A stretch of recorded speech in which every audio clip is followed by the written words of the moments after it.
Well, we get it rolling on the Krueg Show live from Scottsdale, Arizona, courtesy of the New York Style Italian Sausage Company. I'd like to thank all of them for sending us out here. And, of course, the Pig and a Pickle Krueg Show on the road this week in Scottsdale. And we'll talk more baseball later on tonight.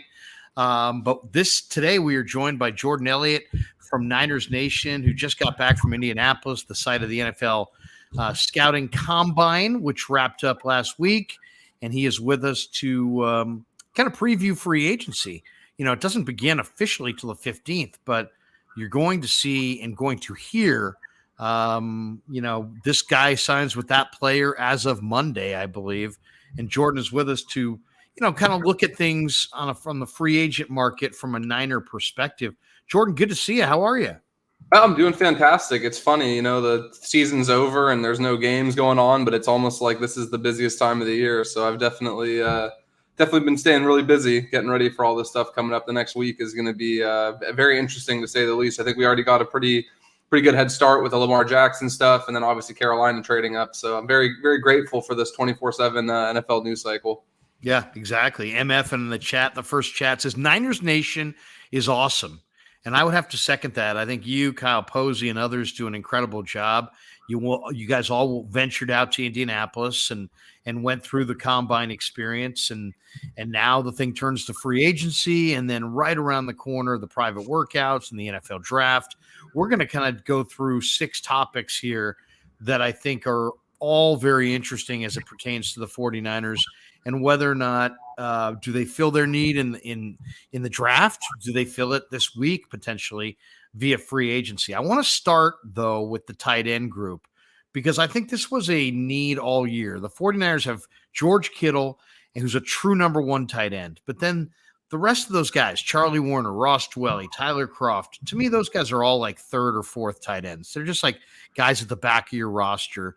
I think they really need a legitimate second tight end. And you guys have covered this pretty well. They met with a number of guys in Indy. In your mind, who are they most interested in? Who was most impressive to you among the tight ends that you saw in Indianapolis? So I think the difficult part is that there's like a group at the top that you can just kind of cancel out because the Niners obviously aren't picking till 99. So there are guys like Musgrave and Dalton Kincaid and Darnell Washington who I think are going to be really good tight ends in the NFL, who the Niners just really, unless something changes or they get some capital up there and they want to invest it there, it's pretty clear they're not going to have a run at one of those guys.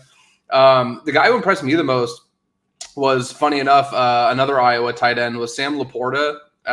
Just the way he looked running drills and they were putting him through all the receiving workouts at the combine, everything just looked so natural for the guy. He looked really smooth.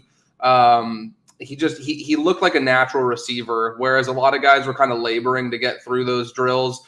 Laporta was really, really smooth getting in and out of his breaks, tracking the ball downfield. His footwork looked great. Just everything about it looked good. The pushback I've heard is that there's still room for him to grow, as a blocker, getting a little bit more physical. But to me, it's much easier to get a guy into an NFL weight room and get them, bulked up a bit than it is to teach them the natural receiving skills that I think Laporta has. So he's kind of been the guy that I have really locked in on. There's another guy from Old Dominion who's really interesting, who I believe was a transfer from Penn State.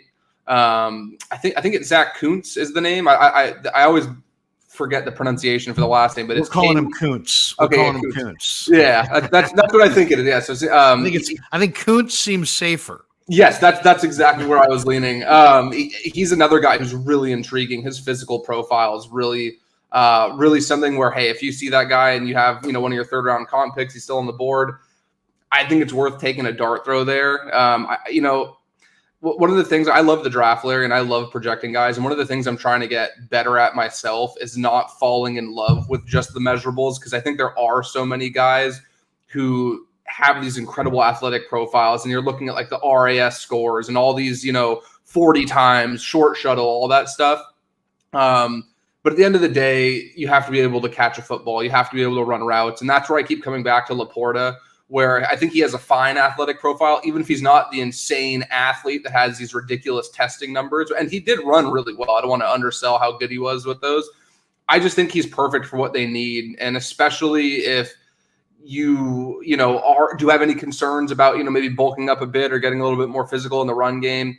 You already have a guy like Kittle. You already have a guy like Warner on the roster. So I think he's a guy where you could utilize him as a big slot for a little bit. You could have him be, that secondary receiving option, which allows you to get into personnel groupings with two tight ends, really keep defenses on their heels because you still have to respect the run as well. And, at the end of the day, you're not going to play tight end and see the field at Iowa if you're not capable of blocking. So I do think some of the pushback, oh, he's not a good blocker. I'm like, you're not going to play for Kirk Ferentz if you can't block. So he's the guy that I'm really locked in on, who I think they have a chance to get in that range if they're really locked in on getting a tight end in this draft. Yeah, I mean, it's a stellar group, man. I think Michael Mayer's a star. Luke Musgrave is a great athlete. Darnell Washington made one of the greatest one-hand catches you're ever going to see at the combine. And Dalton Kincaid was really, really solid at Utah, really excellent receiver. So I think you're right. Laporta is probably in that third-round range. They've got a pick there. Davis Allen, worked out really well for Clemson. You mentioned Kuntz, who's 6'8", and had some great measurables. As far as a player that stood out to me on the football field, not necessarily the workouts, I like Payne Durham this year for Purdue. 6'5", 255 pounds. I kind of liked Luke Schoonmaker, the big 6'6", 250-pound tight end from Michigan. It was interesting. I saw the names of the guys they looked at: Sam Laporta, Davis Allen, Braden Willis from Oklahoma, Josh Wiley out of Cincinnati. Let me ask you this: what do you think is going to be the need? Do you think they look at tight end and say, man, as you said, hey, we're a running football team, give us the best blocker? And who's considered the best blocker of the group? Or do you think they're looking for that movement tight end? I watched Elijah Higgins at Stanford and I saw his combine workout, and I thought, man, with all those 7th-round picks, if Higgins is on the board in round 7, he might be a great movement tight end selection on day 3. What do you think is the profile of the tight end that they want? I think at this point it has to be another guy where you prioritize the movement and the receiving ability. It's not to undersell how difficult it is or how valuable it is to have somebody who's good at blocking, but I just think that that's a skill set that you can find in, the priority free agent grouping. Find a guy who's a veteran tight end who could come in and do those sort of things. But to have a guy who just has that ability to again, like I keep coming back to Laporta, just the way that he made it look effortless when he was coming in and out of his breaks, and the way he was winning when they lined him up. He's running routes out of the backfield, running routes in line, running routes out of the slot. He's just a guy to me where that's what they've kind of been lacking opposite Kittle, and they haven't really had that. I guess the closest thing they've really had to that like big body receiver you could put in the slot is Dwan Jennings. And I think just having a tight end adds a little bit of a different dynamic. Jennings is an extremely talented blocker, so it's not to undersell the value he brings there. But I just think, the ability to keep defenses in their base personnel, having 3 linebackers on the field, but having guys like Kittle or Laporta that can attack a defense with the receiving skills they have, I think just puts the 49ers at a tremendous advantage. And, I always come back to, I think New England nailed it, and it's really hard to do. But New England, when they had Gronkowski and Aaron Hernandez, I think that was one of the most difficult mismatches for NFL defenses we've seen in the last couple of decades. And it's not quite the same, but we saw for a moment in time for a couple of weeks there when Jordan Reed had a short stint with the 49ers and Kittle and him were on the field at the same time, you could see there was this, the ceiling that's there. If the Niners are able to get a legitimate tight end too and pair it with Kittle, I think that on top of all the other weapons they have, it's really going to put opposing defenses at a disadvantage. And I think one of the areas where the 49ers really do stand alone compared to the rest of the NFL is as everything's shifting towards this wide open spread offense, everybody's in 11 personnel, being able to have this smash mouth team with 2 tight ends or a fullback like Kyle Juszczyk. It's really hard to prepare for that when you're preparing for something totally different the other 16 games of the season. So I would love to see them invest a ton of capital into a guy and really turn that second tight end spot into a huge mismatch. Yeah, and here's the first free agent category is tight end. As far as I'm throwing your way, there are some interesting names. I mean, they've shown interest in the past in Austin Hooper, who played at De La Salle. He's a free agent. Robert Tonyan, I know, is very close with George Kittle from tight end U, and I could see Green Bay, this transition from Green Bay's offense to the Niners offense being almost seamless for Tonyan. The other name that's interesting is also a local guy, Josh Oliver, who played at San Jose State, who's, I think, a pretty good football player. What do you think? What's the likelihood that they invest in a tight end via the free agent market? I think that would be the prudent move just because of how difficult it is to have a tight end who's going to contribute right away. Usually that's the toughest transition for a player from college to the NFL. So even if they get a guy they like in round 3, the odds of them being an immediate contributor aren't great. But there's a couple guys I really do like in this class, the guys you named. And then, I'm a big Irv Smith guy. I liked him a ton coming out. I thought I really thought he'd do well with the Vikings. I don't know if they have plans to bring him back or not. I know he's scheduled for unrestricted free agency, so I wonder if they'll let him test the market. Drew Sample's another guy, Pac-12 guy out of Washington for the Bengals, who doesn't seem like he's kind of going to be back, but he has a lot of athletic traits you like. So they have their options. Realistically, I think a guy like Hooper makes a ton of sense, and they were pretty, it wasn't a secret they were connected to him. I believe it was the 2020 offseason, just after the Super Bowl run. They had some reports that the Niners were looking at him before he signed a big deal elsewhere. Stanford guy. I think that he's somebody that would make a ton of sense for them, where you just kind of know what you're getting. It may not be the highest ceiling at this point, but he's reliable and dependable. And I think he's somebody that just kind of checks the boxes they'd be looking for. But if they're banking on upside and athleticism and a guy we haven't really gotten to see due to some injuries and some other things, Irv Smith for me would be the great dart throw. I think that's the one that would be the most exciting for me, because I think he's a guy who has a ton of athletic ability, and you get him in a scheme like this with Kyle, maybe you unlock that potential that was there coming out.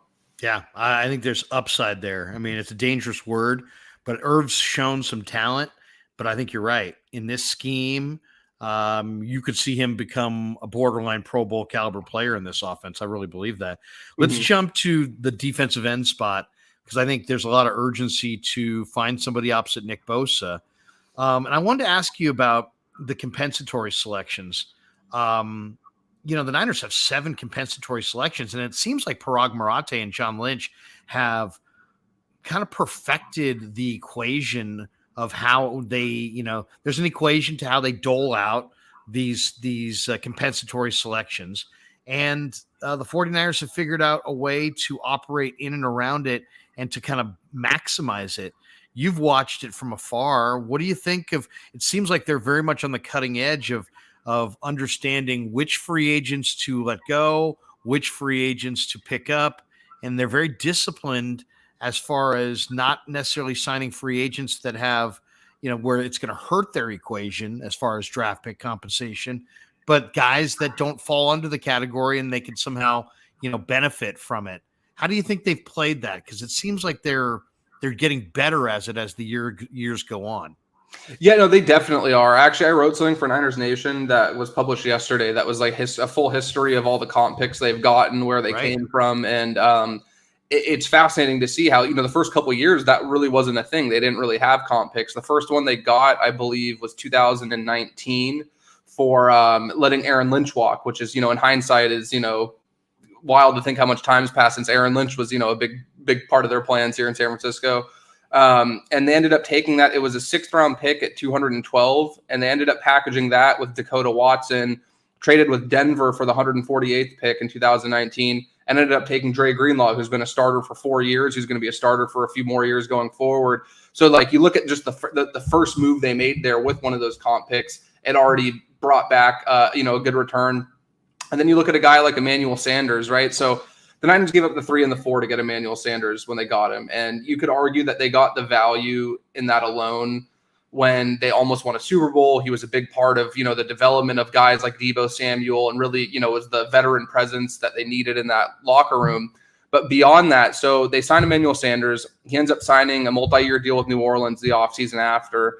and the 49ers get the comp pick back in return for him leaving, and that pick was 180 in the 2021 draft. They take Talanoa Hufanga with that pick. So essentially, they gave up the 3 and the 4. You get the half season of Emmanuel Sanders, and you get a safety who was an all-pro in his second season in return for letting a guy like that walk, where you're weighing, we have some young guys. They obviously opted to go and draft a guy like Brandon Ayuk rather than paying Emmanuel Sanders. So when you're looking at some of these decisions they're making, even in the moment, because if you remember, there was a lot of people that were upset they didn't bring Sanders back because of the impact he had 3 years removed from it. I think we can look back and say that was a massive victory for them. They ended up getting a guy on a rookie deal who's been an all-pro caliber talent within the first couple seasons. And they also didn't spend the money there that, for a guy who's basically had a year and a half or so of good football. And, I don't think Sanders is in the league anymore. I think he was with Buffalo, I know, last season, the season prior. But, so they basically have done a really good job of identifying when it's okay to let these guys go and not spend that money. And then they've been able to turn that capital into a big part of their football team moving forward as well. Another one of their comp picks went to that trade to Washington to get Trent Williams. And they ended up using one of the 5th-round picks they got for that to get Trent Williams. So if you just go down the history, I don't have the list in front of me. I put it all together a couple nights ago. It's pretty overwhelming. Yeah, it was a really good piece. Everybody needs to go to Niners Nation and check it out, because what Jordan's talking about, nobody really takes the time to flesh these things out. But if you do, you see that there's a methodology at play here. Mm-hmm.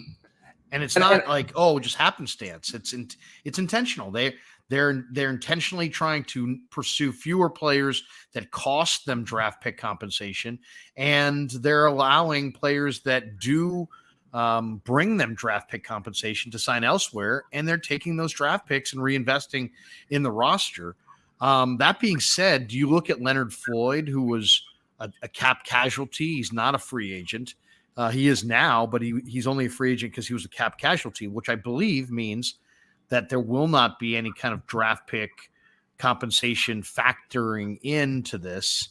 What do you think of Leonard Floyd? The other guy that I really like defensive end wise, as I've taken a look at, kind of a deep dive on these guys, I kind of like this guy at Oklahoma, the Ogbania Okoronkwo, who went to the Rams and I think wound up with the Raiders this last year and had like 5 or 6 sacks in like 500 snaps. And Okoronkwo to me might be a guy to get on the come. And I've always loved Leonard Floyd. He's just always been expensive. What do you think? Is Floyd an interesting name, or do you look at that as a viable name because of the way the compensation works as far as the bonus picks and the compensatory selections in next year's draft tied to it? I think that with the Niners right now, the other edge spots really, I'm trying to get a read on it, because what it feels like, Larry, and just from what I've heard, they really like Drake Jackson, and it's hard to fault them believing in his potential, because I do think he is a player that has a lot of pass rushing traits that are really difficult to teach, that natural bend and just the feel he has for that position. So, I don't get the sense that they're going to splurge at the edge position opposite Bosa. And I don't know what Floyd's market's going to be. I do think he will command a pretty respectable salary that maybe the Niners are hesitant to, fully go in on. And that's kind of where it's really difficult to see where they're going to invest, because they have to fortify that defensive line, whether it's the defensive tackle position, the edge position. And you're not going to be able to do it all through the draft and through these bargain signings. I think they've done a great job with guys like, Emmanuel and Willis for these day 3 picks, and kind of maximizing the back end of rookie deals for guys on teams where maybe they haven't been able to get the best out of them. Emmanuel is the best example of that, I think, where in Houston, he was a guy that flashed, but with the Niners, he was a legitimate difference maker.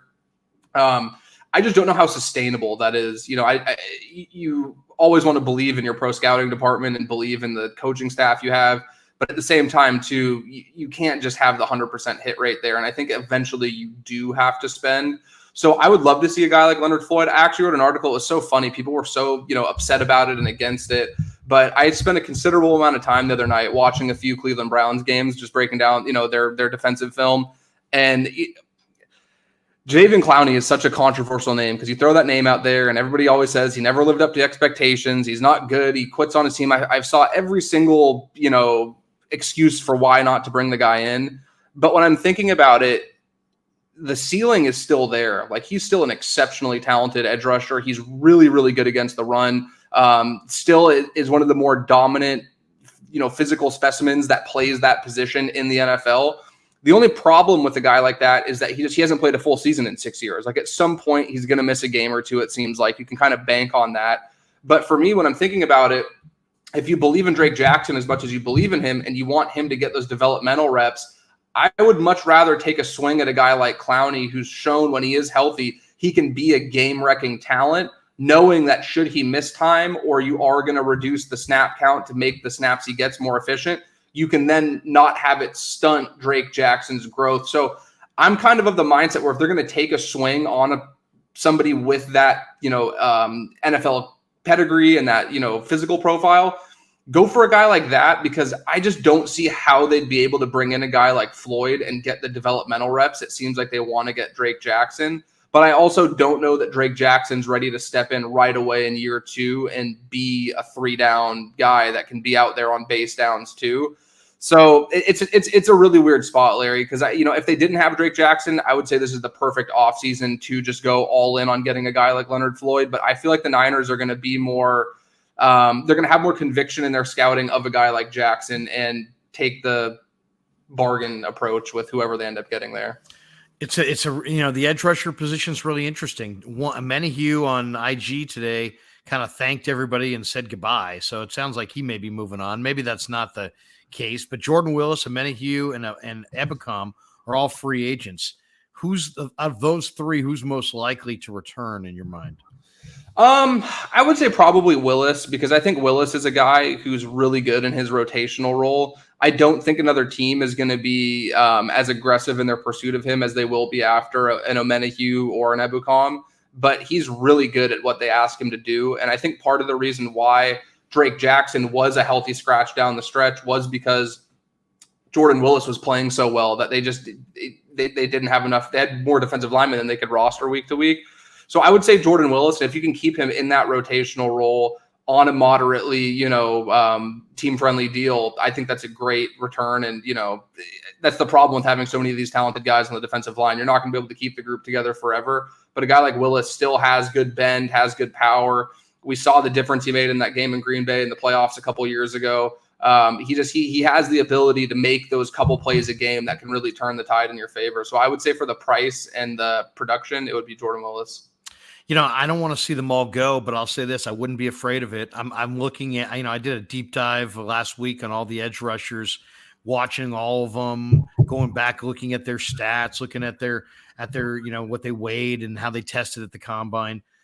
It's a great group. I mean, there's all these guys going in round 1, but just after round 1, Will McDonald from Iowa State, crazy athlete. I love him. Isaiah Foskey from Notre Dame, probably a 2nd-round pick. Love him. And then there's more. Zach Harrison was a 5-star guy out of high school for Ohio State. He's starting to look good to me. Derek Hall from Auburn, I think, had a terrific workout in Indy. Byron Young from Tennessee had a great workout in Indy. And then there's just Jose Ramirez from Eastern Michigan is one of my favorites. And, there's others. Ali Gay, Tyrus Wheat, Cade Hall from San Jose State, Brevin Allen, who played at Tiny Campbell, I think is an exciting edge rusher. You were there in Indy. You saw all these guys. Who do you like? Who do you want? It's tough because, like you said, there's a couple of guys that I really like where if the Niners were picking around 60, 59 or 60, wherever their pick would have been, had they not made the McCaffrey trade, I think a guy like Foskey would have been fantastic for what they do. More in their range. I really like Isaiah McGuire out of Missouri. He's a guy who I've been trying to watch a bit more. He also has familiarity with Steve Wilkes. Wilkes was a defensive coordinator at Missouri in 2021. So if there is any interest there, the 49ers have an inside track into the kind of person he is, the kind of player he is day to day, which, the more time I do spend at things like the combine, you realize how valuable that kind of thing, those kind of things are beyond just the tape and stuff like that. I really do like Byron Young, but I worry that he is he kind of pushed himself out of where the Niners will be picking unless they're willing to move up and grab a guy like that. I do like Fehoko out of San Jose State. He's another guy, local guy, who definitely caught my eye. The thing with the edge guys is that I don't know that they're going to be able to get a guy who's going to be, bona fide, part of their rotation for the full 4 years of their contract in the third round. But I do think they could get a guy who could be who you could develop into that and not have as much pressure with the 5th round pick, with the 6th round pick. So I'm kind of like shifting away from the guys you might get at the 99 through 102 picks that they have, and sort of looking more towards the back end. Cause to me, that's where it makes a little bit more sense, because I think at the same time, like you said, there's so many good edge rushers in this class, but I would be more inclined to kind of prioritize maybe the offensive line a bit. I think there's a lot of really good players in the secondary in that window. So I'm at the point now where I'm studying a little bit more some of these other guys like Tavius Robinson out of Ole Miss. I really liked. I think he has a great athletic profile, really big. I think he's like 6'6", 265, something like that. The Niners met with him formally at the Combine, and he's a guy where I think you could get him in the 4th, 5th round and, hopefully develop into, a player that have a prominent role. So as much as there's good talent in the top and in the middle, if that makes sense, I'm kind of shifting towards the back end because I think there's better value there. And then you could allocate those earlier picks towards some of these really talented defensive backs and offensive linemen who I think will be there. Good stuff. We're talking to Jordan Elliott, who joins us to talk a little bit about free agency, which I think we're going to see Monday, right? Monday, the names will start getting announced. Mm-hmm. What are the Niners going to do at right tackle? I think the Bears trade where they traded out of the first pick and they traded down to 9.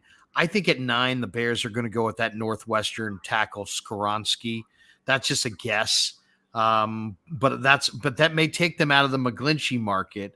I don't know that matters from the Niners' perspective because I think McGlinchey's going to walk anyway.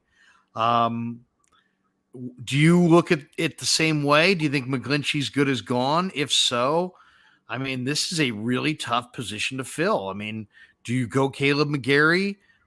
Is there another, maybe a little less, a little bit more unsung defensive or right tackle in free agency? Or, there's some interesting guys in the draft. Blake Freeland, I know they talked to from BYU.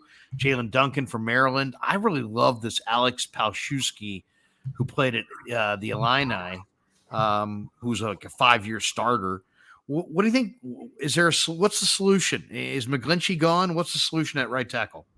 It sounds like he all but is. And, a lot of it's posturing, I think, but it feels like they've been kind of trying to soften the blow of losing a player like that for the last month or so with the stuff John Lynch has said and the articles you're seeing coming out from, whenever you see Matt Mayoko talk about stuff like that, he's extremely plugged in. I think it's very telling that there's something to it.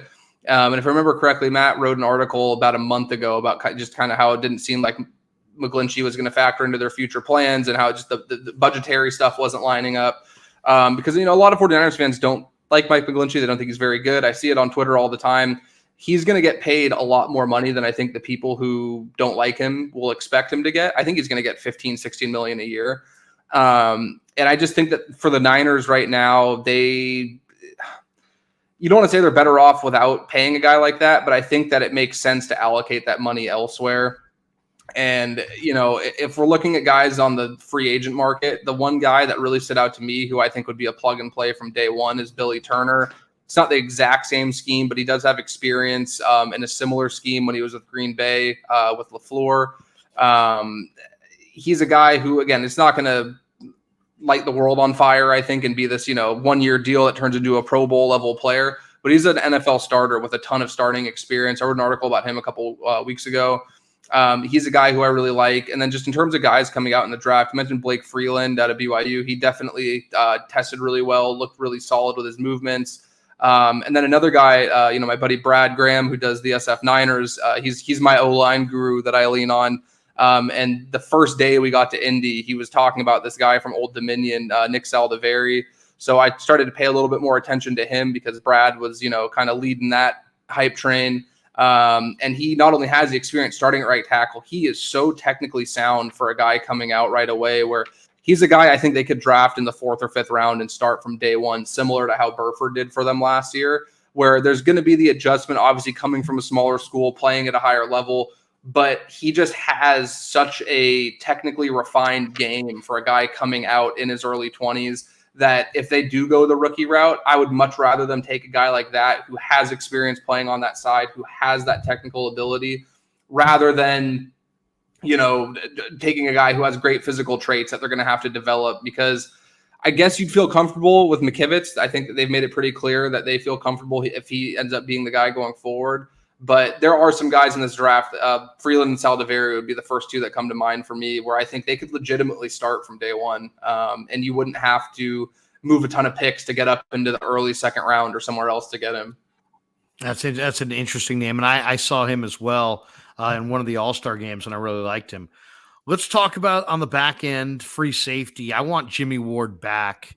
And yet I've heard rumors of Jesse Bates, which would be a higher ticketed item. I think Bates might be a little bit better in pass coverage, but I like Ward's physicality. CJ Gardner-Johnson is a personal favorite of mine because I like violent football players on defense, and he's about as violent as it comes. If you don't believe me, go ask Isaiah Pacheco in the Super Bowl. And then you got Tayshaun Gibson's a free agent as well. Jamie Robinson from Florida State just seems like a perfect fit in a lot of ways for the Niners. I also kind of like Jair Brown from Penn State. What did you were there? What did you think of the free safeties in Indy, and how do you kind of put this thing together? They got a Fong at strong safety, but then they may have a need at nickel. We don't know about Mosley. They may need more depth at corner. They may need a free safety, and they need a dynamic player, I think. That's why I like CJ Gardner-Johnson, because I think he's dynamic, but I really want Ward to stay because I think you need continuity back there. What's your feeling? How are they going to find a great player in their secondary? Did you see a great player in the secondary in Indy, or at least did anybody work out great or interview great? Jamie Robinson was my favorite interview of the entire week. Any position, any player. I had tremendous respect for the amount of intellect he displayed, the charisma he spoke with, the thought that he had with his answers, the ability to expand on topics outside of just the game of football. He blew me away. I stayed at his podium for like 15 minutes because of how just captivating he was speaking. And I'll be honest, when I'm there, I'm usually bouncing from, trying to get as much stuff as possible. I was locked into Jamie Robinson. Kyle Posey is a Florida State guy. So immediately he had the full rundown for me on who he is as a player, what you can expect. And when you start diving into the tape, that's a guy where if I'm the Niners, I'd move 99 and one of the other, whether it's 101 or 102, I'd move two of those picks to move up into the earlier third round to select a guy like that, because I think he could be a key part of the secondary moving forward. I really, we didn't get the chance to see him work out, but I really liked JL Skinner out of Boise State. He's another guy who I think just has great athletic ability. Was really impressive. He got hurt, didn't he? Yeah, he tore his pec working out. Tore his pec. So is he going to be a guy that should have gone in the fourth round that winds up in the seventh round because of the pec? I think he's a guy who he would have gone in like the second round. He might still go earlier in day two, but I think he might fall towards maybe that middle third because of it. But from what I heard, teams aren't really deterred too much. He's supposed to be pretty much recovered by the time offseason workouts start again, from what I was hearing. So he's a guy who I really liked. If we're talking later in the draft, the other Boise State safety, Tyreek Jones, is another guy I was really impressed with, getting to talk to him. So there are a couple guys for sure that I talked with there that I thought were extremely impressive and intriguing options. There's another guy, I don't know if he'd play safety necessarily, but there's a guy who I really liked, Jacorian Bennett out of Maryland, had a fascinating story. He was a guy who, took the JUCO route, went to, junior college, and then had all these D1 offers, ended up at Maryland. And then the next day he ended up testing really well. He ran like 4.29, I want to say. He was really fast when he was testing, and he reminded me a ton of Jimmy Ward, really similar physical profiles, the way he was able to move, flip his hips. He's a guy who I wonder, the Niners obviously took Ward to be a corner and he made that transition. I wonder if they look at a profile of a player like that and they skip the first step and they just project them immediately to be a guy who could play on the back end at safety. So he's a guy that didn't play the position, but I wonder if he could make that transition seamlessly just based on what I saw. And then just for free agents, I would love to see a guy like Jesse Bates. I think he's going to be too expensive for the 49ers. Adrian Amos is a guy who I've always liked, dating back to his days in Chicago. He's with the Packers for a few seasons. I think they're just going to bring Gibson back, to be honest. I'd be interested to see what he's going to command, because I think he's absolutely going to get paid a pretty hefty raise to the deal he got last year. He seems like he wants to come back. The Niners seem like they want him back. And that's where I'm kind of inclined, Larry, to believe that maybe they'll take a DB that's kind of in that developmental role and then bring Gibson back for one more year if they can't bring Jimmy Ward back. But their best case scenario would be bringing Ward and Gibson back, because the secondary was phenomenal this year. And I think that any way you can keep that intact would obviously be your best interest going forward. One more, I love the people in the chat, because we've got some of the most intelligent people follow the show. This one's a good one. MGM Productions makes a donation. Do you think Marte Mapu can be our new bargain pick that can fill in as our tight end eraser, big nickel, similar to Jimmy Ward, leaving him to play strictly free safety? I love Mapu. Now, I went to Sac State, full disclosure, so maybe I'm a little biased. And I'm not sure that he's a DB. He might actually be a kind of a weak side backer, but I loved his instincts. In a lot of ways, he reminds me of kind of maybe a little bit bigger version of Hufanga. Did you get a chance to see any of Marte Mapu in Indianapolis? What are you hearing about the kid from Sac State? I didn't, to be honest with you. I've seen a little bit of Sac State because they were a very captivating team to watch this season. Your analysis would be much more concrete than mine on that. I definitely have seen the flashes there. I haven't gotten to a point where I've watched enough that I could say confidently I feel one way or the other. But I think he's an intriguing prospect, and I think that it's really cool that Sac State has players like that are kind of putting that school on the map. And after the season they just had, the fact we're even able to talk about it's really cool. But full disclosure, I have not watched nearly enough to have a strong opinion one way or the other. Well, I'll say this. When I was at Sac State, I didn't watch Sac State football. But now that I'm not at Sac State, I occasionally will watch Sac State football. The secondary is really interesting on a lot of fronts. One from the chat before we move to our next topic. Our 49er throwback says, Jordan, do you think Emmanuel Mosley comes back or goes to the Texans? Nick Bosa did an interview recently, and in that interview, he said, he either said it sounds like Mosley's coming back, or I think Mosley's coming back, or he made some reference to Mosley coming back. Maybe he's talked to Emmanuel himself. God knows they're probably buddies. I think Mosley is a key guy, man. He's a lifelong Niner. They found him. They discovered him as an undrafted free agent coming out of Tennessee, and he's been here ever since. What's your guess on where Mosley winds up this year? I want to think that the Niners are going to prioritize bringing him back, but his value is so hard to gauge right now, because had he not gotten hurt, I think it would have been really tough to bring him back. Spotrac has his value, and it's not a perfect science, but Spotrac does really good work, and they calculate market values and compare players at similar ages with similar production and stuff with their formula. And their market value for Mosley right now is $16.6 million a year. I don't think the 49ers can remotely come close to making an offer like that. But if there is some hesitance from other teams around the league to pay him due to that ACL injury, and if there's any complications with recovery timeline, or it's not clear when he'll be back, I think that definitely favors the 49ers' chances of keeping him. But it's going to be hard. He was playing extremely, extremely good football before he ended up getting hurt in that game against the Panthers. He was one of the, on the short list of best number 2 corners in the NFL. And he could have been a number 1 corner for a number of teams in the NFL with the way he was playing. So this might be one of those situations like we were talking about earlier in the show. They've been really good at identifying when and where to pay guys, the comp formula. This might be one of those ones where, as much as it hurts, you let a guy like Mosley walk and you recoup that 5th round pick or whatever it may be next season. It's not necessarily, something you're content doing, but it's a tough business decision you have to make, because the unfortunate part about being a good football team is that you're not going to be able to pay everybody. And I think Mosley might have priced himself out with just how well he played. I would love to be wrong on that. But I think he deserves every penny that's coming his way. And I could definitely see a scenario where the Niners it's kind of similar to McGlinchey, where they just can't afford to pay all of these guys, and somebody else with a lot more money sitting around can. We're continuing with Jordan Elliott from Niners Nation as we talk a little bit about the 49ers in advance of free agency. And of course, we need to tell everybody that we are brought to you by Pig and a Pickle. Check them out. They're in Corte Madera, open 7 days a week, 341 Corte Madera Town Center, right there in Central Marin. They're also in Emeryville, in the Emeryville Public Marketplace. Wednesday through Sunday, they're open in Emeryville, and they're open 11 a.m. to 8 p.m. in Marin County. Get the brisket.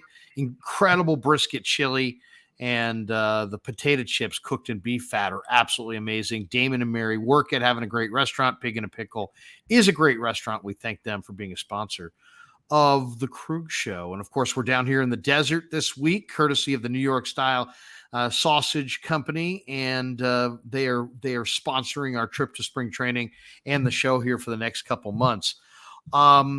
We are 4 topics into a 6-topic live stream. Let's get to topic number 5, and that's defensive tackle. And in my opinion, this is the number one need for the 49ers in the offseason. They got to find somebody else on this front line who's a threat. Somebody else who potentially has to be combo blocked. Look at all I did a breakdown of all the last, let's say 10 Super Bowl teams. I would say 8 of them had 2 guys on their front 4 that had to be double teamed, and I think that's a major key to winning on the defensive side of the ball. So that all being said, I don't know if they're going to trade Kinlaw, if they're going to cut Kinlaw, or if they can rehabilitate him and get him get him playing at a level that he hasn't reached yet. But he's been very disappointing. And then there's Colin Saunders in the draft. I really like him from KC. I like Poona Ford from Seattle. I like Ashawn Robinson from the Rams. I love the idea of trading for Jeffrey Simmons because, heck, if the Titans want to trade Jeffrey Simmons, I absolutely would do whatever I needed to do to make that a reality. I think Simmons could be the guy that pushes the Niners over the top. He could be their Chris Jones. And then the draft looks good. I mean, there's guys on all 3 days of the draft: Mozzie Smith, Zach Pickens, Kalijah Cansey, adding Tomiwa Adebawore from Northwestern. What do you think, Jordan? Defensive tackle, where this is vital. They have to get this one right. This one means a lot. What direction do you want to see him go? Do you have somebody that you like, either in free agency or the draft?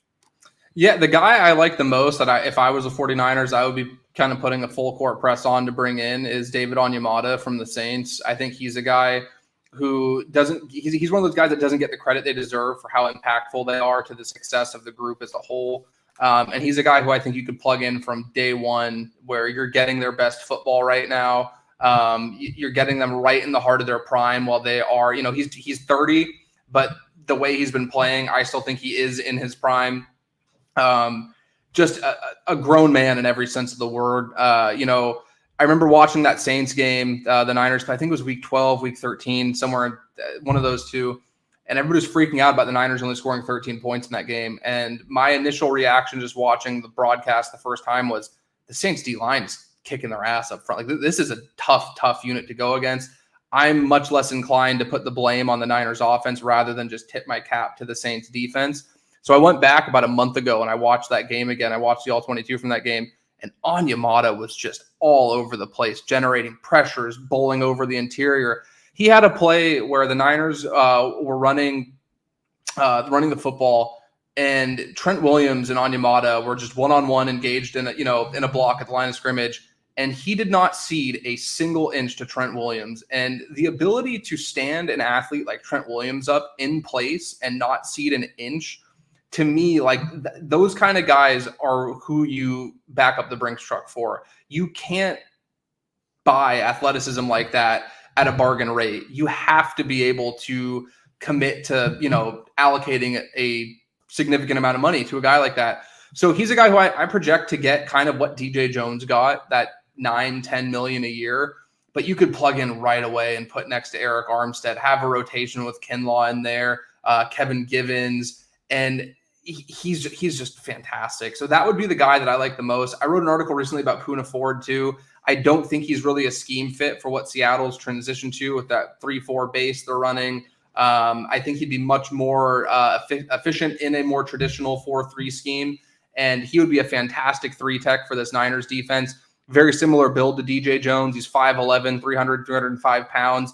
Great ability to get low, really hard to get underneath his pads if you're an offensive lineman. So I think if they go the veteran route, those are the guys I like the most. And then if they were to go, the draft route, a couple guys I really like are Dante Stills out of West Virginia is a guy who I really like. I think he's a little bit more of a guy you'd probably have to develop a little bit. He's 285, not as heavy. So he's somebody who definitely would probably have to bulk up a little bit if you are looking to have them fill an every down role. I really liked Ajomo out of Texas. He's a guy who I think, again, is played in the 3-4 in Texas, but just has athletic traits that if I have Chris Kosaric and Darryl Tapp, he's the kind of guy I would bank on, developing within the scheme. So they have options, but to me, it's got to be a guy like Onyemata, Poona Ford, somebody in that 9 to 10 million range that they, for whatever reason, were reluctant to pay DJ Jones.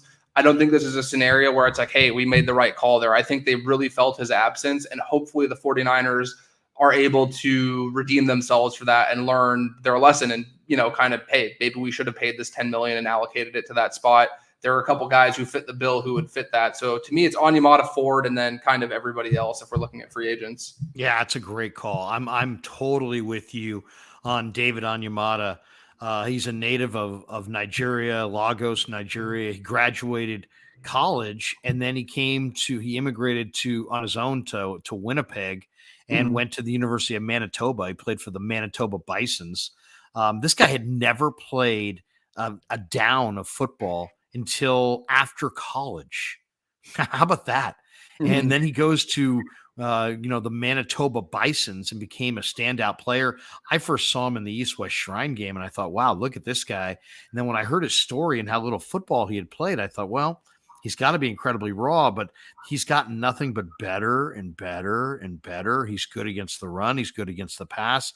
He's 6'4". He's 300 pounds. He's he anchors against the inside run, but he also gives you, some ability as a pass rusher. So I think that's a great one. David Onyemata. I mean, to me, they got to get this one. They got to get this one right. This is a very key part of their offseason.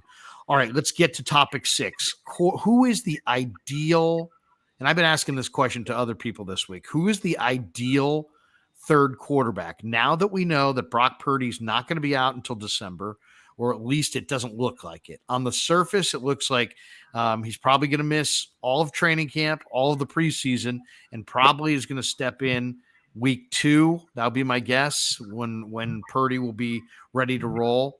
So knowing that, and knowing that we don't know how he'll actually recover from the injury, knowing that we're going to see Trey Lance develop a little bit, he's already out on the field. Who's the ideal third quarterback in your mind? Is it a free agent, or is it a draft pick, or do you want both? I think it has to be a free agent. I think they need some experience in that room. I think, as poised as Purdy looked, he's still, coming off of a handful of starts as a rookie. Trey Lance has only had a handful of starts, even though he has a couple of years under his belt. So when you look at the group of free agent quarterbacks, now that we have clarity with Purdy's timeline, it's going to be really hard to sell a guy like an Andy Dalton, for example, was a name that got thrown around. Why would Andy Dalton have any incentive to come be the third quarterback here? He could start a couple places, maybe. He could at least compete to start. Same thing with like Matt Ryan. Everybody wants to talk about Matt Ryan coming back. He's done. He's the guy where even if he wanted to play again, I don't think that he is going to just take hold a clipboard third quarterback role. But the guy that I keep coming back to, who to me would make the most sense on a 1-year deal, who if you had to, break the glass in case of emergency and throw it on the field, I think could still look competent. It's hilarious, but I think it's Joe Flacco. And I think Joe Flacco had a very similar role with the Jets this past season. They obviously had Zach Wilson, Mike White, but Flacco was starting games for them earlier in the year. And when I was it's funny, I made this connection when I was watching Clowney's tape, because one of the games I watched was the game they played against the Jets. And I'm like, you know what? Like, Flacco's making some throws. Like he's a guy who obviously has that experience. He has the pedigree. Is he a guy that you want to roll out as your week 1 starter at this point? Absolutely not. He's 38 years old and his best days are absolutely behind him.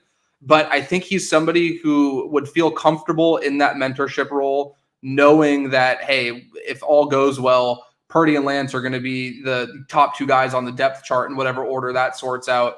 Your role is to be kind of that mentor, be that, veteran presence. And if we need you, which it's happened the last few seasons, we've needed that third quarterback, we can count on you. And at the same time, too, I don't think the Niners are going to be eager to throw a ton of money at a guy who might not get to see the field. I think that they aren't in a position where they can pay a third quarterback $5, $6, $7 million a year. So you start looking at even guys like Gardner Minshew, or Winston looks like he's going to be cut soon.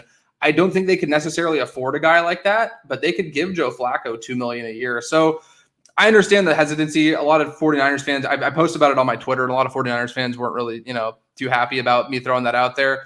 But when you check all the boxes of having the veteran presence, not costing too much money, and again, to me, the most important thing is the willingness to accept the role of being a mentor and not being a detriment to the team by throwing a big, fit because you're not the week one starter. You're not the guy that's getting those reps to be the number one guy. So I think it's Joe Flacco, and I think it'd be really funny if after all these years, if they were able to go on run, even if he's not playing a ton, if after 10 years, he ends up getting a ring with the 49ers after costing them one a decade ago. It'd be pretty funny full circle moment too.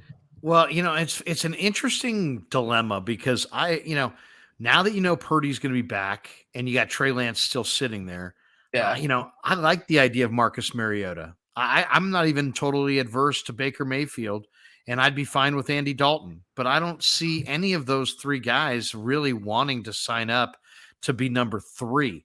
Now, if Baker Mayfield or Andy Dalton or Marcus Mariota's agent was whispered in their ear, hey, we may move Trey on draft day for draft picks, then maybe you see them come here. But other than that kind of indication, I can't imagine why they would come here. That being said, what'd you think of the combine, the quarterbacks of the combine? I thought, the guys that stood out to me, I liked what I saw out of Stetson Bennett. I thought he threw the ball pretty well. I thought Tanner McKee looked pretty good to me. The guy who I really liked during the season that I didn't like at the combine was Jake Haener. He just seemed, I don't know, this ball sailed. He's got kind of an odd build. I kind of like what I saw to Clayton Tune.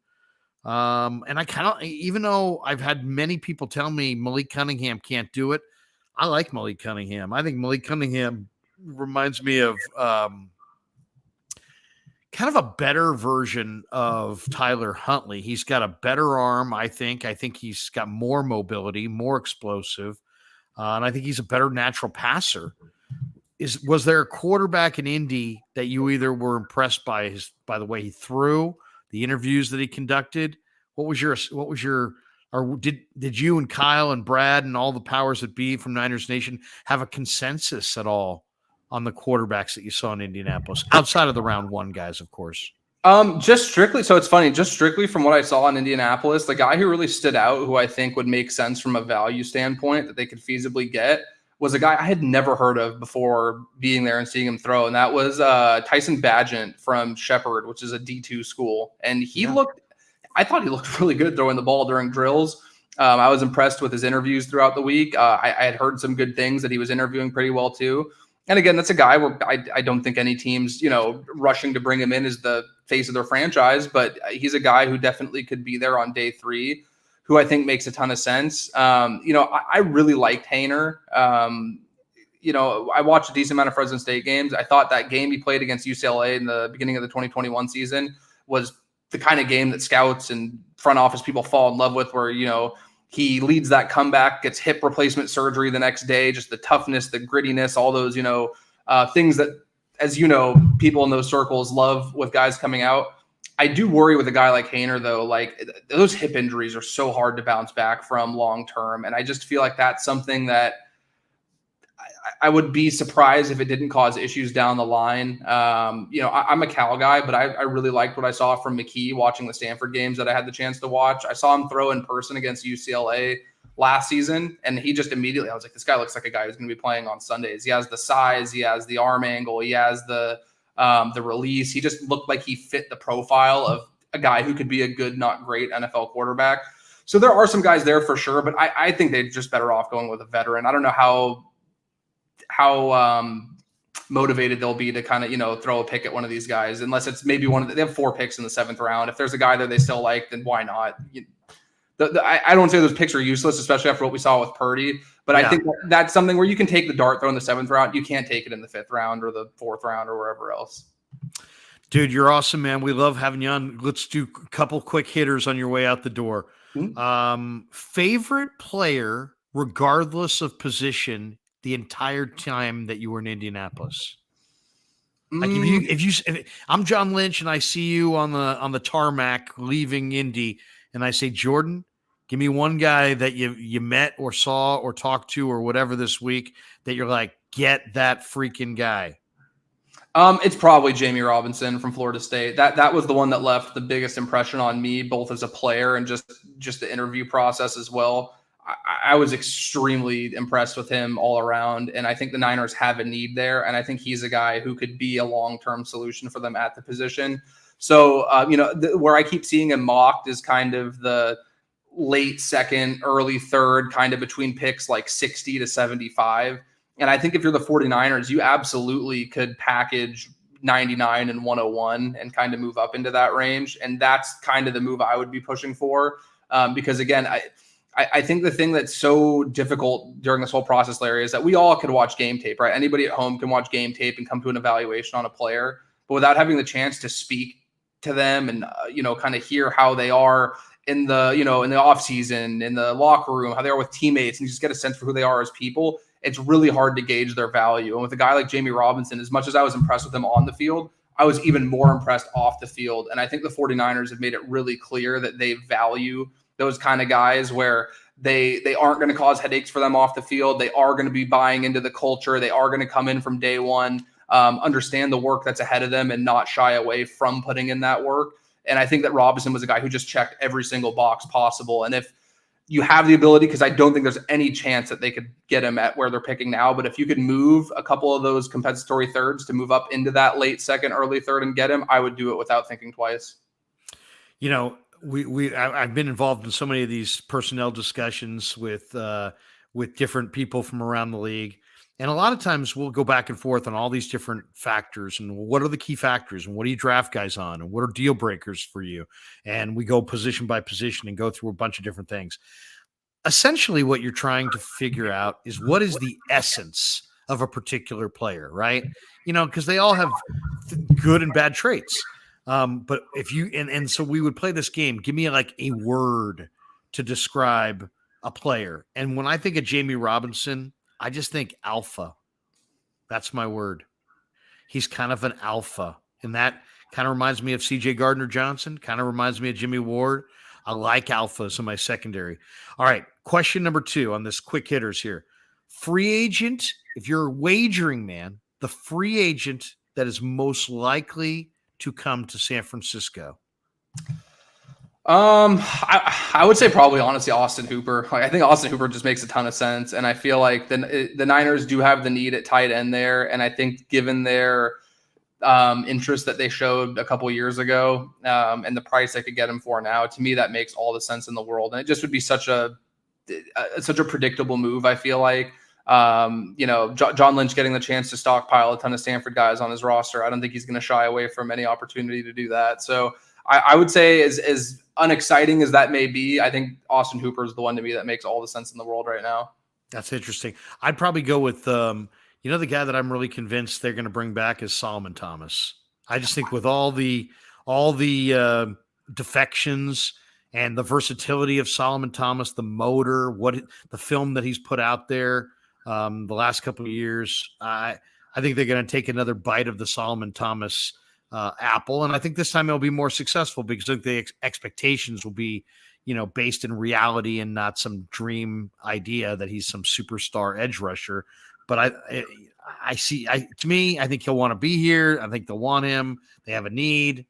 Solomon Thomas. I think it would be a great move, to be honest. And again, like you said, there's not the expectations of this guy being the 3rd overall pick. And especially it only got worse as the better Mahomes got, right? Like then it was like, okay, well, you passed on the quarterback that's arguably going to be the greatest of all time when it's all said and done to take the tweener guy out of Stanford who, is too big to play edge and kind of too undersized to be a full-time DT. But I think he was good for the Raiders this past year. And again, he's a guy where I think the culture and buying into the bigger picture of the whole team is really important too. And Solomon Thomas is a guy, everything here about the guy as a teammate is what you look for, and has all those qualities. So I would be all for it. I think it would be a great move. One other guy I forgot to mention that I really liked from the combine, I don't know if you had the chance to watch it all, was Jay Ward out of LSU.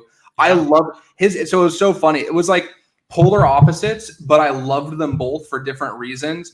Jamie Robinson was giving these long, eloquent responses, really diving in depth about stuff, whereas Jay Ward's were these quick 1, 2, 3-word answers, but it was very clear that just football guy was, you say like, describe a guy with one word to me. Like, I know it's 2 words technically, but like football guy was the vibe I was getting from him. And I think he's the kind of guy when he is in a meeting with the front office and with these scouts and some of these personnel people for the 49ers, they fall in love with a guy like that. And he's very versatile, played nickel, played safety. You could really put him anywhere in the secondary, and I think he'd be a good player. So those 2 guys were the ones that I came away the most impressed with. And it was funny because they were kind of polar opposites in terms of their podium time, but I think both would be great fits for the 49ers that could be day 1 starters in the secondary. Great name. All right, finish the sentence. The Niners week 1 place kicker will be.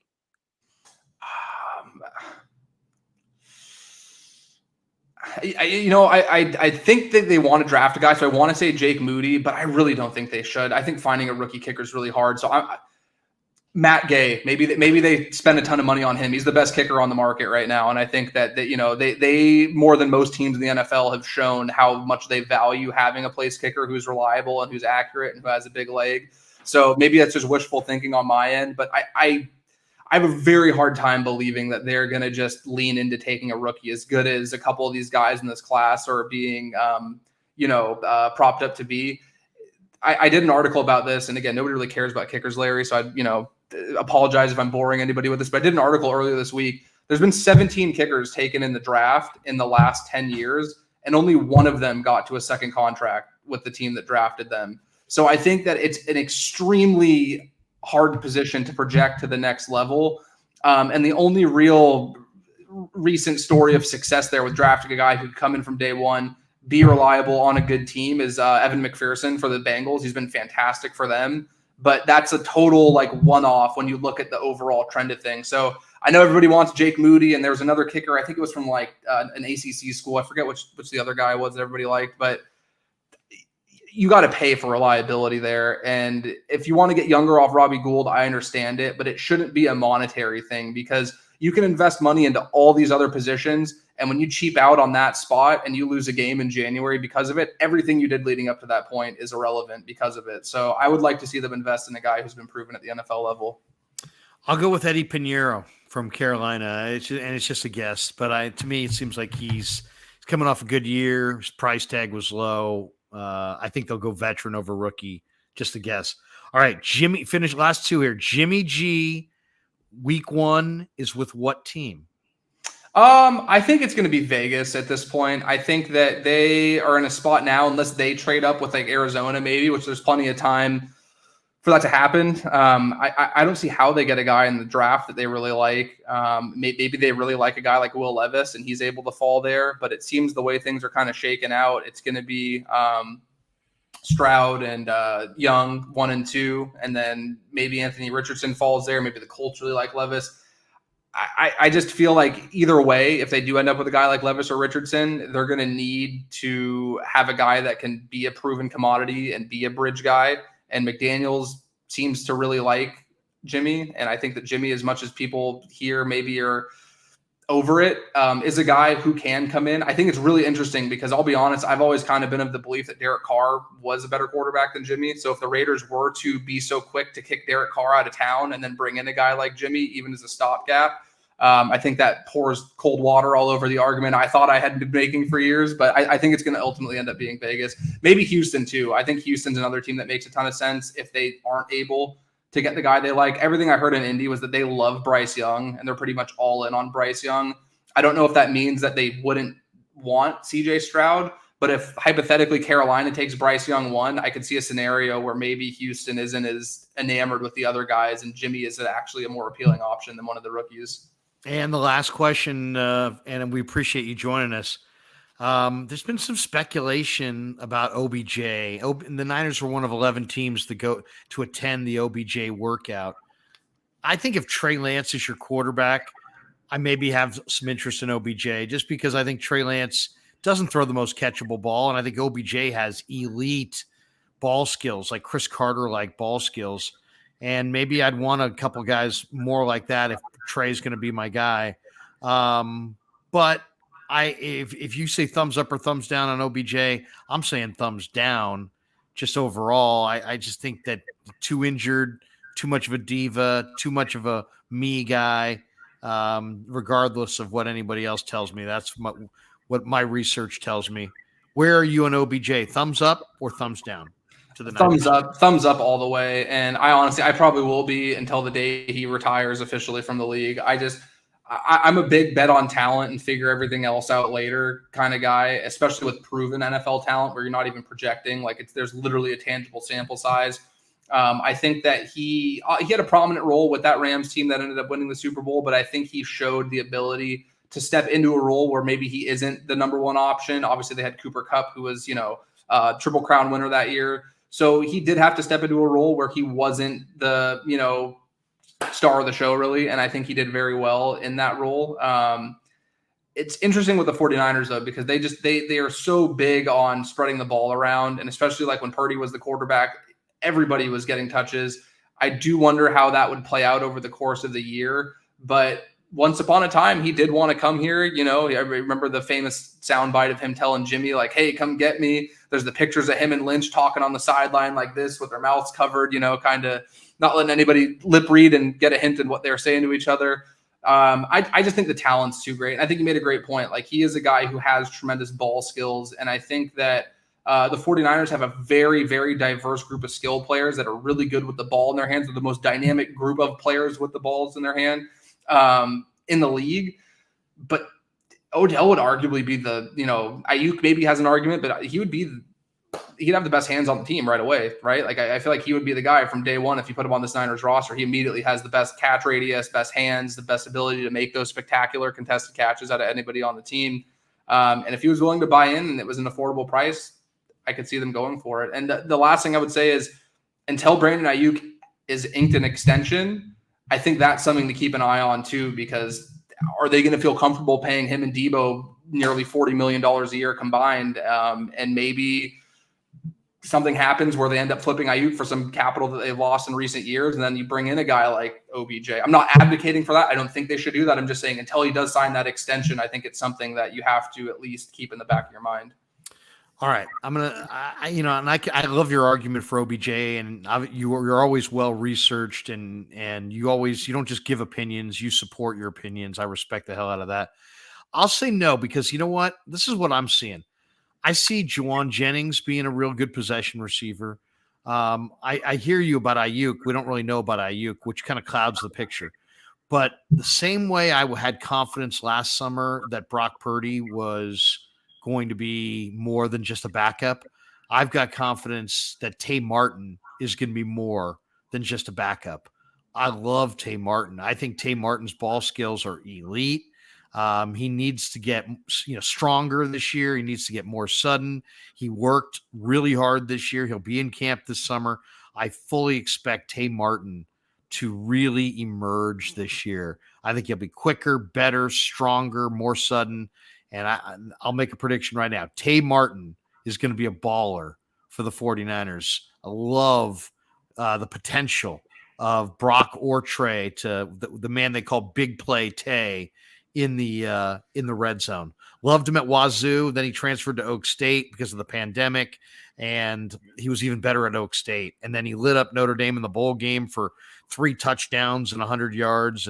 And it seemed like every time I saw Tay Martin at Oak State, he was doing big things. And he didn't get any run this summer. He didn't get any, playing time at all. But don't forget that name, because he is a player. And I'm really convinced he busts out this year. Jordan, if I go to Niners Nation this week, obviously there's going to be a ton of free agent headlines and who's going where. How are you guys going to cover it this week? And what kinds of stories are you working on if we see free agents announced certain places, will you guys be doing articles on it and give the audience and the fans an idea of why they should go to Niners Nation, like, I don't know, 25 times a day starting Monday morning? Yeah, absolutely. So any immediate signings, there's going to be the post, right away, just detailing a quick background on the guy, terms if they're announced and stuff like that. But I can promise you on my end, for any of the players that do come in, especially earlier in the process, I'll have an extensive breakdown of their history in the league, where they project to be with the Niners. I always try to include some film cut-ups too. I think having a visual aid is really important when you're getting to see a player for the first time, maybe, or you're not too familiar with the player. It helps me, so I always try to include them in my articles as well. And then as the week goes on, the next couple of days, there's going to be a lot of guys cut. I was kind of joking yesterday. There's going to be a lot of really big names cut, and every single one of them would be a good fit for the 49ers. So I'm trying to do my best to map out who makes sense where. Like a guy I was, about a month ago or a couple weeks ago, I forget when it was. I heard some rumblings that Zadarius Smith didn't want to be in Minnesota, wasn't going to be in Minnesota. I think he'd be a fantastic addition to put opposite of Nick Bosa, and I think he's a guy who would really elevate the team. So when you start seeing players like that, where there's a fit scheme-wise and the whole picture comes together, I'm going to try to focus a bit on those, Larry, because there's going to be so many guys that are available. And again, they would all be great fits for the Niners. So as the week goes on, hopefully it's going to be more reactionary analysis to guys who they have signed. But if we are waiting a few days, I'm going to do my best to continue to put out guys who I think would be a good fit. If you go to Niners Nation, there's a few that I have this past week. Puna Ford was one I did earlier in the week where I included some breakdowns of him as a player, how I think he could fill that role kind of DJ Jones had for the team once upon a time. Just kind of focusing on that. And then as we start transitioning into draft season, I have some great stuff lined up with some prospects that I'm going to put out a little bit more after free agency, just because it can get lost in the shuffle. And I want to make sure those guys get their names out there as much as possible. But I have some great stuff lined up with some one-on-one interviews with prospects who I think the Niners would be interested in, and with guys who the Niners met with in Indianapolis. So definitely stay tuned for that. Awesome, man. That is great stuff. Jordan, I just want to thank you, man. We've had you on many times. Today is the 1-year anniversary of me starting this YouTube channel. And as we're sitting here in this live stream, we're at 14,997 subs. So I will not go off the air tonight on this live stream until we crack 15,000. But you're a big part of that, man. We've had you on many times. You've given us hours and hours and hours of your content. Your content is spectacular. Somebody asked in the chat earlier, Jordan, what's the status of your YouTube channel? Do you have a YouTube channel that you're still building? And I just want to say thank you overall. Everybody should follow Jordan on Twitter. He's a great follow, and read all of his stuff in Niners Nation, because dude, you're one of my very favorite guys to stream with. And I just want to thank you for your contribution to this channel, getting 15,000 subs in a year. I really think the quality of the content of people like yourself joining me in these live streams has made this channel incredibly valuable to me and to Niner fans. So thank you very much for all that you've done this year for us.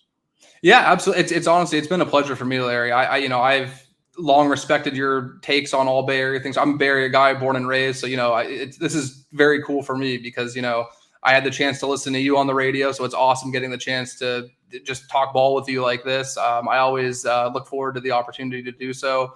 And I'm really excited to see how it continues to grow, because, getting 15,000 in 1 year is extremely difficult. And I think that just speaks, I see, even when I'm not on, I'm on Twitter all the time, more than I probably should be. And I see how often you and Ryan and Dan and everybody, Warriors games, Giants games, Niners, it's a long, it's a lot of work. And I think that, one thing I don't think people appreciate is how much work goes into doing sports content on YouTube, and making thumbnails, editing videos, lining up guests, setting the time aside to do it all. To be honest with you about the YouTube question, that's kind of why I took a step back with mine. I did it for about a month, and I felt like it was getting in the way of me getting better as a writer, which is what I'm really trying to focus on. I admittedly don't have the formal schooling that I would have liked when it comes to, I went to college of San Mateo here in the Bay Area for about a semester and a half, dropped out to start working full time. So I don't have the literature background that I would have hoped. So my main goal now is to just get better as a writer. and then hopefully I can circle back to the YouTube stuff. But I always have so much respect for people who do the kind of content that you do, because I think people think it's just you get in front of a camera and talk about sports, and there's so much more to it. So much so that after a month, I was like, this is just too much. I need to reprioritize things. So I hope everybody watching understands how much work Larry and Ryan and all these guys are putting into this, because it is not easy in the slightest. And it definitely takes a whole team to get things going. So, shout out to all you guys for all the great work you do. Thank you, brother. Have a great weekend, and I'm sure we'll catch up with you in the weeks ahead as we inch closer to the draft. It's my favorite time of the year, and we'll do it again. Have a great rest of your weekend. Thanks again.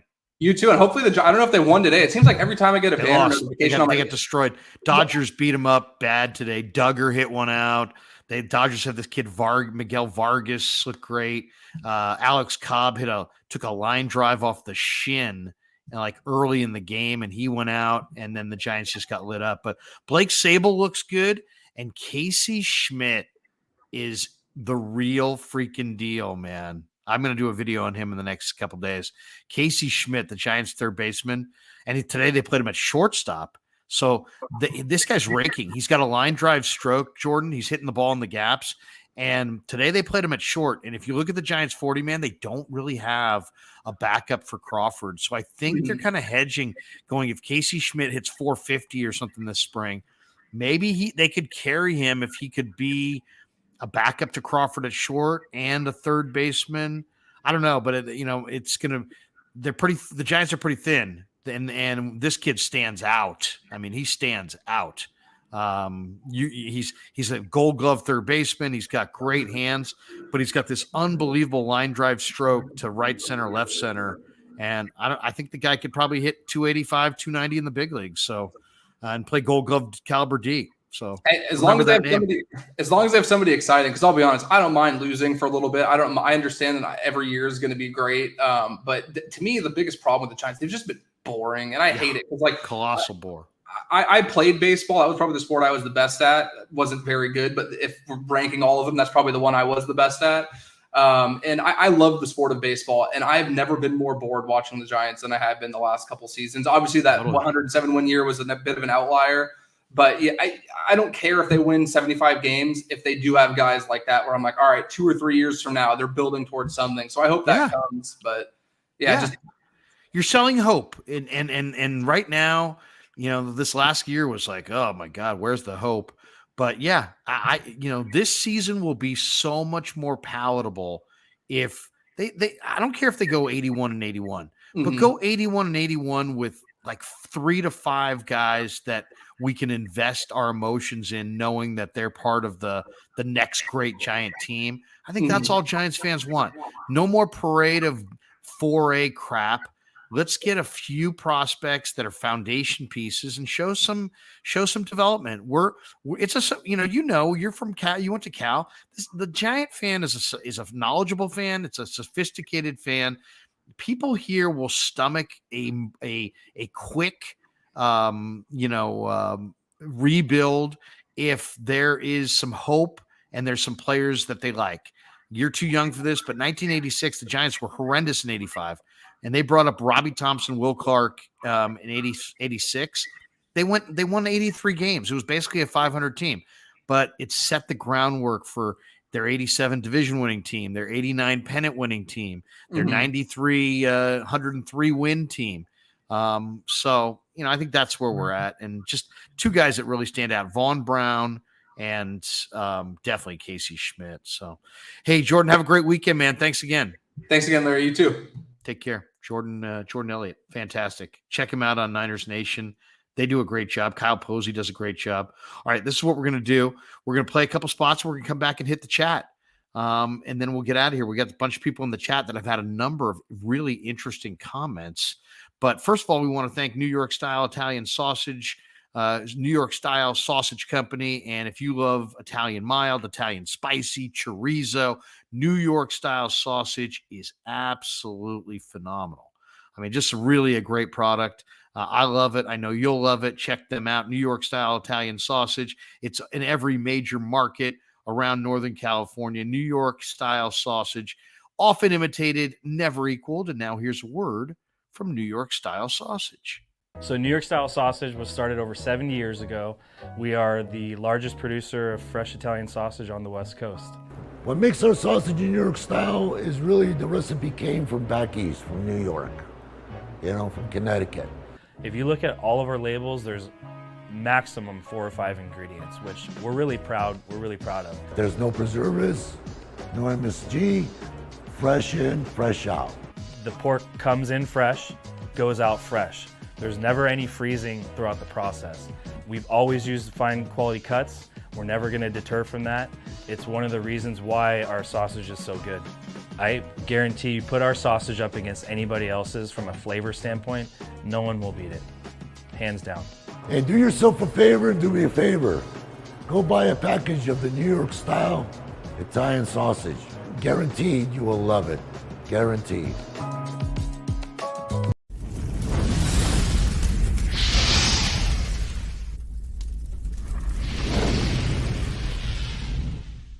And thanks to Mike and Laura and Pasquale from New York Style Italian Sausage for being our sponsor for the Scottsdale spring training trip. And we love New York Style Italian Sausage. It is a phenomenal product. Now, our other sponsor today, Telmetrics.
And thanks to Casey Bateman and all the good people at Telmetrics.co for being a sponsor of the Krueg Show.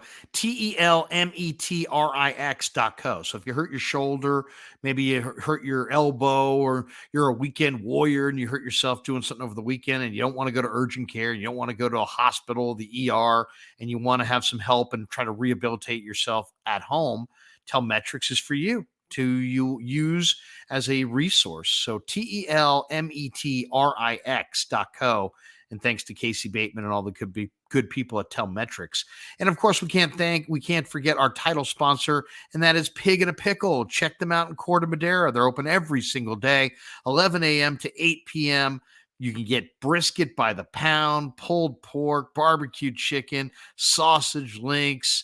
Absolutely phenomenal place. The potato salad is amazing. The brisket chili, phenomenal. I love the collard greens. The kettle tallow chips are fantastic. Catering, craft beers. They have a kids menu, a family meals, salads, sandwiches. Check them out in Emeryville Wednesday through Sunday. They're open in Emeryville, open 7 days a week in Marin County from 11 a.m. to 8 p.m. And now a little video for Pig in a Pickle.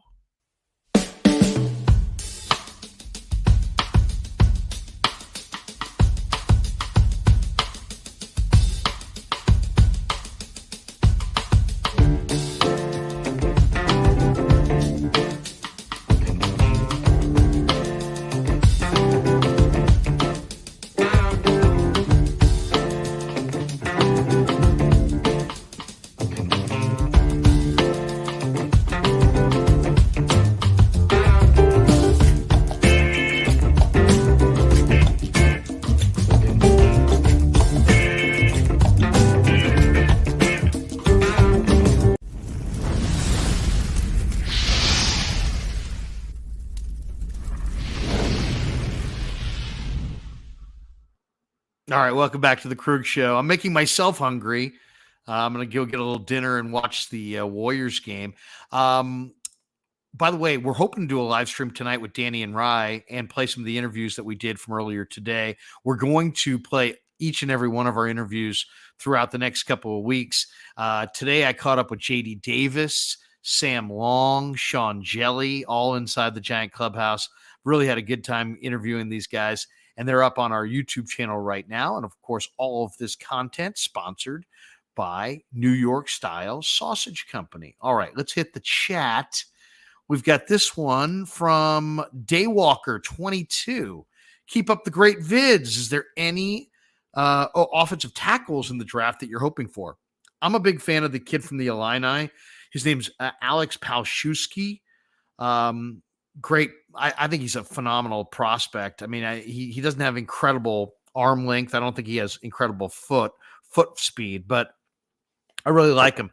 This guy never missed any games. He had like 59 career collegiate starts. He got an extra year of eligibility because of COVID. Didn't allow a sack all year. I think finished his college career with like 170 snaps without allowing a sack. I mean, he's really, really a solid football player, and he's probably going to be there on the board in round 5. So Alex Palszewski is his name, from the Illini, the Illinois Fighting Illini. We got this one from M. Maranta, who's going to sign Jimmy G. I agree with the Raiders. I think the Raiders are the team that go after Jimmy G, but, it's hard to say. I also could see him winding up with the Texans and then them drafting like a Bryce Young and letting Jimmy play this year and going with Bryce Young next year. By the way, there's around 200 people in the chat. We are at 14,999 subs. We are one away from 15,000. And I just want to thank all of you guys because, in fact, M. Maranta says, I want to see the odometer roll over from 14.9 to 15.0. I just want to thank everybody in the chat because, let's be honest. A lot of you guys have been with me since the beginning. And this thing is just building and building and building and building. And met some people on the berm yesterday at Talking Stick in Scottsdale at the Rockies facility that were, regular they're subscribers of the YouTube show. They're fans of the YouTube show. And they just recognized me and came over and bought me a beer and hung out. It was very, very cool. So, you don't get to 15,000 subs in a year without an awful lot of help. I like to thank Len Dempsey. I like to thank my son, Kevin.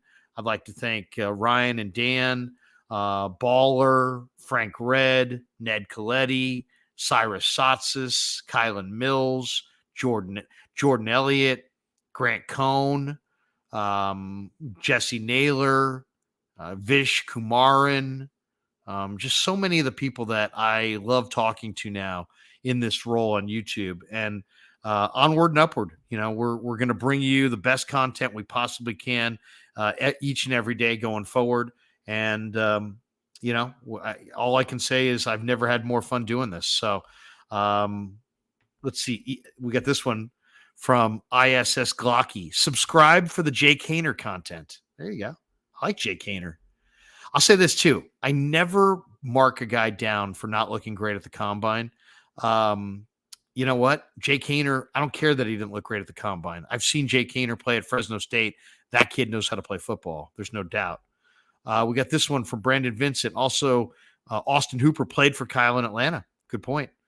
Krueg Show mentions that we're 5 subs away. We're now 1 sub away. We appreciate all of the people and their support for supporting this channel, for this entire calendar year.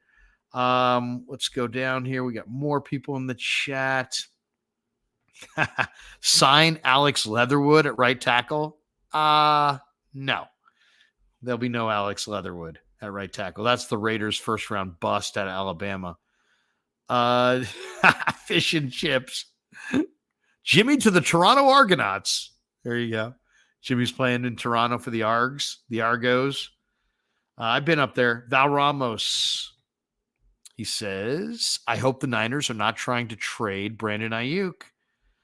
I will say this. The one thing I absolutely do agree with Grant about is that less is more when it comes to extensions. Don't extend every freaking guy on the team. Extend your best players. So what does that mean? That means handicap who your best players are. Now, I would be very deathly afraid to lose Ayuk right now. Why? Because I don't think Ayuk has had his bust out year yet. I think there's a lot more there. I think Ayuk is one of the better young receivers in the game, and they just have to get it going. They just got to get him in a rhythm and get him a few more touches. I think he could do so much more than what he does. And it's partly due to how many players they have and how much talent they have. It's also just due to the fact that he just hasn't been able to get into a real rhythm. Jan Shozela, Larry's giving 15,000 to the 15,000 subscriber, courtesy of Jan Shozela. I could be like the guy from Semi-Pro. You just won a gigantic check that says $15,000. Instead of actually giving the money, you just say you have a check that says 15,000. You get it? It was funny in the movie. Let's see, and it was the guy from it was the guy from Bad News Bears. it was Kelly whatever from Bad News Bears. He was the actor. Let's see what else we got here. We got a bunch of people.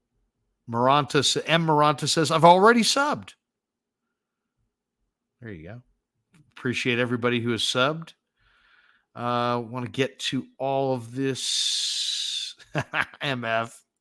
The amount of Krueg show I have consumed in the past year is unhealthy.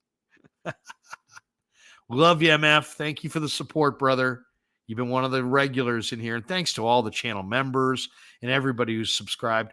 We've had people who subscribed early on and, people who believed in it early on. Mark Graves. Mark, I haven't gotten the package yet that you sent because I haven't gotten home yet. But when I do get home, my wife says it's waiting for me. You say, congrats on 15,000 subs, Larry. You're not lazy. Larry, you're not fucking lazy. That's for Urbanik. I wouldn't be here without Urbanik, that's for sure. Val Ramos says, that's right, Larry. I'll get this one. Fish and chips. 1 year birthday, Larry? Bigger diapers are needed. All right. Not funny. That's not funny at all. Giant Niner fan. This one always gets me, man. This one always, anytime people say this one, this always makes me happy. Giants Niner fan. Congrats to the new sports leader. Yeah, exactly. When will I have more listeners on a regular basis than KMBR does as a station?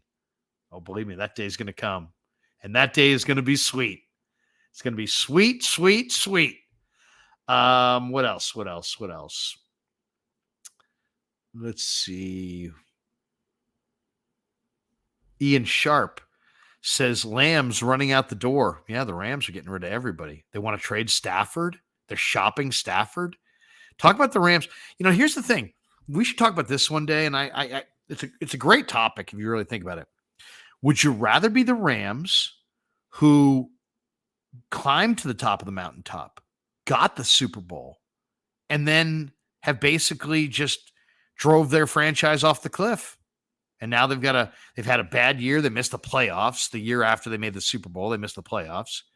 And now they're just, they're trading Ramsey, and Donald's probably going to retire, and Ashawn Robinson's walking, and they got to trade Stafford, and they got nothing.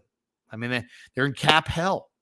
I'd much, much, much rather be the 49ers, who haven't won that 6th Lombardi, but are building a team through depth and hitting on undrafted free agents and day 3 draft choices. I'd much rather, build a deep football team and have a window that's open longer than win that 6th Lombardi and then just be, rendered useless for a 5 or 6 year period. That's no fun. You sit there and how do you think Ram fans feel right now? You think they get up every day and say, well, we won the Super Bowl? They say, man, we sucked last year. We're going to suck worse next year. So, I mean, there's more than one way to handle this NFL salary cap. But the way the Rams have done it and the way the Niners have done it are diametric opposites. And everybody's got a different perspective. I know, some people are very bottom line oriented. I know Grant is one of them. He's very bottom line oriented. Maybe some people would feel like, hey, the one Super Bowl was worth it, and have a bunch of bad years. Who cares? You got that 6th Lombardi. I don't know. I'd rather have a consistent product that I can root for, and, we'll get that ring when we get that ring. I mean, you got to have passion. You got to have drive, but I don't know that you got to drive your franchise off a cliff, in pursuit. Calba says, a donation, congratulations on 15,000 in only 1 year, Larry. Giants may be boring again this year, but remember, silver medal Farhan will be kicking tires again this next offseason. You know what? Tomorrow I am going to the Giants facility and I am going to beg Matt Chisholm, no relation to Jazz Chisholm, by the way, for Farhan. I have not seen Farhan. He's not in the clubhouse. He's not in the dugout. He's not on the field. At this point, if I can't interview Farhan, I'm going to go back to San Francisco and tell everybody that I run into I went to Arizona and Farhan is hiding because he might be hiding.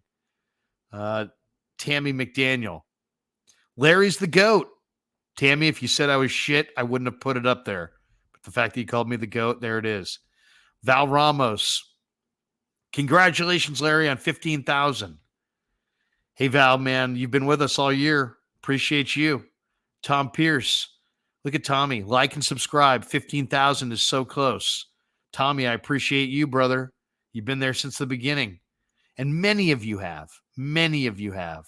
Whether you subscribed early on or not, I appreciate every single one of you. We're building tremendous momentum, and we definitely have witnessed it on this trip. Tammy says, Larry, you need to talk about how Kerr lost the Warriors locker room. Tammy, we got time for that. I'll be doing a lot of content here in the next few weeks with the great